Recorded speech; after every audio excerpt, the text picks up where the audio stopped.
तो साथियों, Berger paint के क्वार्टरली रिजल्ट आ चुके हैं और जो लोग सबसे पहले इस चैनल में आए हुए हैं then do not forget to subscribe our channel. बात करेंगे डिविडेंड और बोनस की, तो ऐसा कोई भी अनाउंसमेंट बर्जर पेंट के मैनेजमेंट की तरफ से इस बोर्ड मीटिंग में नहीं आया है। और अब हम जल्दी से एक बार यहाँ पे क्वार्टरली रिजल्ट को देख लेते हैं, उसके बाद मैनेजमेंट का क्या गाइडेंस रहा है उसको देखेंगे और मार्केट की क्या एक्सपेक्टेशन थी रिजल्ट को लेकर के उसको भी हम कंपेयर करेंगे। बर्जर पेंट के इस क्वार्टर सेल्स की बात करें, सारी वैल्यूज़ करोड़्स में है, तो यहाँ पे आप देख पाएंगे 2775 करोड़ रुपए का कंपनी ने नेट सेल किया है। पिछले क्वार्टर में लगभग 3091 करोड़ का नेट सेल था और पिछले साल के सेम क्वार्टर में बात करेंगे तो 2767 करोड़ रुपए के सेल्स रहे हैं। तो वाई ओ वाई बेसिस में कोई खास ग्रोथ देखने को नहीं मिल रही है। क्वार्टर ऑन क्वार्टर ये सेल का जो नंबर है वो डिक्लाइन किया है। अब कंपनी के इबिट्टा की बात करें, खर्चे को निकालने के बाद जो इबिट्टा आया है वो लगभग 434 करोड़ है इस क्वार्टर में। पिछले क्वार्टर में 522 करोड़ था और पिछले साल के सेम क्वार्टर में 474 करोड़ है। तो इबिट्टा के फ्रंट में आपको दोनों ही, चाहे वाई ओ वाई बेसिस पर बात करें या क्वार्टर ऑन क्वार्टर बेसिस पर बात करें, गिरावट देखने को मिल रही है।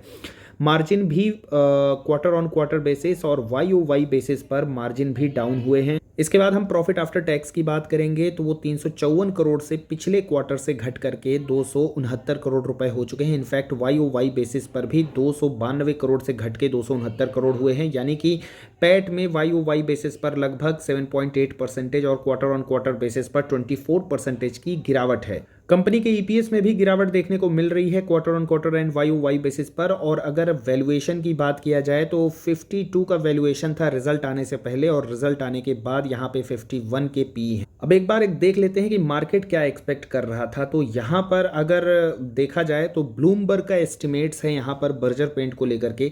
रेवेन्यू ये एक्सपेक्ट कर रहे थे 2843 करोड़ और रेवेन्यू निकल के आए हैं 2775 करोड़। एबिट्टा ये 462 करोड़ का एक्सपेक्ट कर रहे थे, एबिट्टा निकल के आए हैं 434 करोड़।